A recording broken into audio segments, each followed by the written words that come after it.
আগরতলা পুর নিগমের 16 কোটি টাকা চেক জালিয়াতি মামলায় প্রকৃত দোষীদের গ্রেপ্তারের দাবিতে মুখ্যমন্ত্রীর হস্তক্ষেপ দাবি করেছে ত্রিপুরা প্রদেশ কংগ্রেস। প্রাথমিক পর্যায়ে 78টি আলাদা আলাদা ব্যাংক অ্যাকাউন্টে যায় এই টাকা।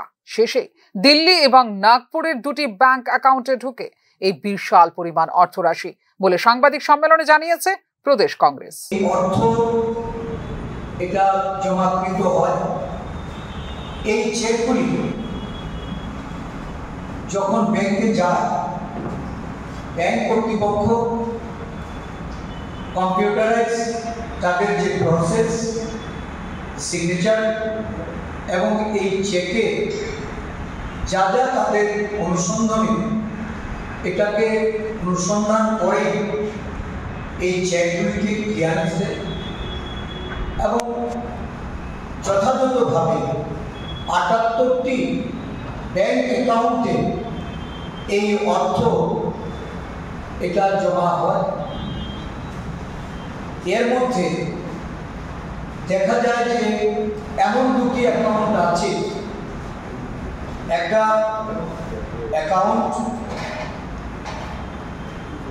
এটা দিল্লি চাঁদনি চকে সন্ধ্যা সুরেশ নন্দন পাওয়ার এই নামে দিল্লিতে এই অ্যাকাউন্ট এবং বিমল কুমার জ্বালা প্রসাদ শ্রীবাস্তব নাগপুরের সিটিতে এই নামে একটা অ্যাকাউন্ট। সমস্ত টাকা এই 78টা অ্যাকাউন্টে পরবর্তী সময় প্রথমে ডিসবার্স হয় 78টা অ্যাকাউন্টে, পরবর্তী সময়ে এই সবকটি অ্যাকাউন্টের টাকা এই দুইটা অ্যাকাউন্ট। সম্পূর্ণ ঘটনা তদন্ত করে এই ক্ষেত্রে প্রকৃত দোষীদের শাস্তির ব্যবস্থা করে স্বচ্ছ সরকার এবং স্বচ্ছ প্রশাসনের প্রমাণ দেওয়ার জন্য মুখ্যমন্ত্রীর দৃষ্টি আকর্ষণ করে ত্রিপুরা প্রদেশ কংগ্রেস।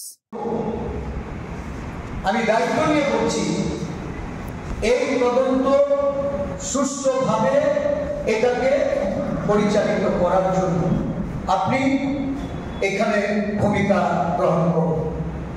আপনার ভূমিকা এই এত বড় জালিয়াতি, এই জালিয়াতি এটা প্রকাশিত হবে। আমার কাছে অনেক তথ্য আছে, আমি সবটা হয়তো এখনো খোলাসা করতে চাইছি না।